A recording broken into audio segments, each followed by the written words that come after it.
ఇంతకు ముందు సుమారు 3-3.5 గంటలు అది హరిగోపాల్ గారు కావచ్చు, నరసింహారెడ్డి గారు ప్రొఫెసర్ గారు కావచ్చు, సుమారు 3.5 గంటలు చాలా ఓపికగా అనేక మంది సంఘ సంస్కర్తలు, మేధావులు, ఎన్విరాన్మెంటల్ సంబంధించిన వాళ్ళు వచ్చి చాలా విపులంగా ఎక్స్ప్లెయిన్ చేశారు.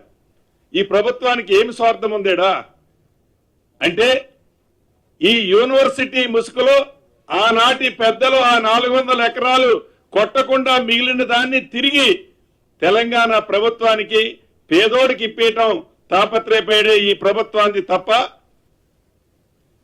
ఈనాటికి ఆ 10 సంవత్సరాల్లో ఆ సెంట్రల్ యూనివర్సిటీ భూమి వారికి రిజిస్టర్ చేయాలనేది కూడా కనీస జ్ఞానమైనా మీకు వచ్చిందా? ఈనాడు చూపిస్తున్నారు ప్రేమ. ఎస్ ఏదైతే మీ టైంలో 2022లో ఇదే యూనివర్సిటీలో మీరు రోడ్డు ఫార్మేషన్ చేసేటప్పుడు యూనివర్సిటీ వైస్ ఛాన్సలర్ గారు హైకోర్టును ఆశ్రయించారు. మీరు రోడ్డు వేయొద్దని ఆశ్రయించినప్పుడు హైకోర్టు చాలా స్పష్టంగా చెప్పింది, ఈ భూమి మీద ఏ రకమైన టైటిల్, నాట్ ఓన్లీ 400 ఎకర్స్ గురించి చాలా స్పష్టంగా ఒక పేరా ఇచ్చింది. మొత్తం భూమి మీద మీకు ఏ రకమైన రైట్ లేదని కూడా ఇచ్చింది. మేము అట్లా అనటంలా. ఏదైతే ఈనాడు సెంట్రల్ యూనివర్సిటీలో అది 1500 ఎకరాలు ఉందా, 1525 ఎకరాలు ఉందా, డెఫినెట్ గా రెవెన్యూ మంత్రిగా నేను కానీ, డిప్యూటీ సీఎం గారు కానీ, శ్రీధరబాబు గారు కానీ, గౌరవ ముఖ్యమంత్రి గారు మాకు సూచించారు ఉదయమో, అది ఎంత భూమి ఉంటే అంత భూమి, ఒక్క అంగుళం కూడా సెంట్రల్ యూనివర్సిటీకి సంబంధించిన భూమిని తగ్గకుండా, గత ప్రభుత్వాల లాగా మాయ మాటలు చెప్పకుండా తప్పకుండా ఈ ప్రభుత్వం దానికి మొత్తం టైటిల్ ఇవ్వాలని ఈ ప్రభుత్వం నిర్ణయించుకుంది.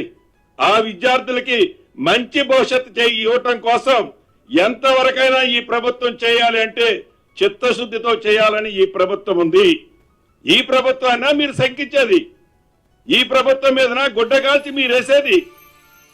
ఆ 400 ఎకరాలు ఏమి బట్టి గారు తీసుకోవాలనా, శ్రీధరబాబు గారు తీసుకోవాలనా, నేను తీసుకోవాలనే? మీలాగా అటువంటి ఆలోచన మా ప్రభుత్వంలో ఉన్న ఏ ఒక్క నాయకుడికి కానీ, ఏ ఒక్క మంత్రికి కానీ లేదు. మాట్లాడితే ఎంతసేపటికి తాపత్రయపడతారు. గుడ్డ కాల్చి మీదేస్తే వాళ్లే కదా తుడుచుకునేది, ఆ మసి తుడుచుకోవాల్సింది వాళ్లే కదా అనే తాపత్రయమే తప్ప రెచ్చగొడతారు, విద్యార్థుల్ని రెచ్చగొడతారు. విద్యార్థుల ముసుగులో ఎంత అరాచకమండి ఆ ఏసీపీ గారిని కొట్టిని చూశారు కదా. నిజంగా విద్యార్థులు చాలా అమాయకులు, చాలా మంచోళ్లు. వాళ్ళ ఉజ్వల భవిష్యత్తు కోసం ఈ ప్రభుత్వం కట్టుబడి ఉంది. విద్యార్థుల ముసుగులో ఏవైతే గత ప్రభుత్వ పెద్దలు రెచ్చగొట్టి పేమెంట్ టీమును పంపించి అరాచకాన్ని సృష్టించే ఈ ప్రభుత్వం ఉపేక్షించలేదు కూడా. ఈ ప్రభుత్వం యొక్క చిత్తశుద్ధి ఏంటో, ఈ ప్రభుత్వం యొక్క నిజాయితీ ఏంటో, ఈ సెంట్రల్ యూనివర్సిటీ అంటే మీరు ఏర్పాటు చేసింది కాదు, కాంగ్రెస్ ప్రభుత్వం. ఆనాడు కాంగ్రెస్ ప్రభుత్వం శ్రీమతి సోనియా గాంధీ, ఇందిరాగాంధీ గారి పేటెంట్ అది. దాన్ని తప్పకుండా మా నాయకురాలు గారి పేటెంట్ ని ఈ ప్రభుత్వం ఎట్టి పరిస్థితిలో ఏ రకంగా ఒక్క అడుగు కూడా మంచి చేసే దాంట్లో వెనకడుగు వేసే ప్రసక్తి లేదు. వాళ్ళ రెండు ప్రతిపక్షాల ఫెవికాల్ బంధం కూడా మనకి ఈ విషయంలో స్పష్టంగా కనిపిస్తుంది. ఇందాక చెప్పినట్లు ఐరేజ్ బిల్డింగుల్లో కట్టే నాడు వీళ్ళిద్దరూ ఎవరు మాట్లాడరు. అదే రకంగా టీఎన్జిఓస్ పేరుతో ఆనాడు కాంగ్రెస్ పార్టీ కొంత అవుట్ సైడ్స్ ఇచ్చింది. దాన్ని అడ్డం పెట్టుకొని గత ప్రభుత్వంలో ఉన్న మంత్రి ఇంకా దాని పక్కన ఒక 27 ఎకరాలు కబ్జా చేయాలంటే మన ఇందిరమ్మ ప్రభుత్వం వచ్చిన తర్వాత దాన్ని ఆపుకుంది.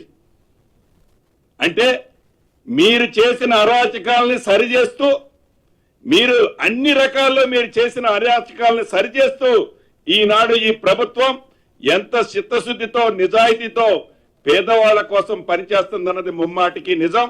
ఇప్పటికైనా అబద్ధాలని పదే చెప్తే నిజాలుగా మారతాయని మీ భ్రమని మర్చిపోయి నిజాన్ని చెప్తే ఎప్పుడన్నా వచ్చే 5 సంవత్సరాల్లో కాకపోయినా 10 సంవత్సరాల తర్వాత అయినా మళ్ళీ ఈ తెలంగాణ ప్రజలు మీకెళ్ళి ఏమన్నా చూసే అవకాశం ఉంది. తప్ప అబద్ధాలని పదే పదే నిజం చెప్పడానికి తాపత్రయపడొద్దని ఈ వేదిక ద్వారా ఆనాటి పెద్దల్ని ఆ ప్రవీకాలు బంధమున్న రెండు పార్టీల్ని ఈ వేదిక ద్వారా తెలుపుతూ సెలవు తీసుకుంటాం.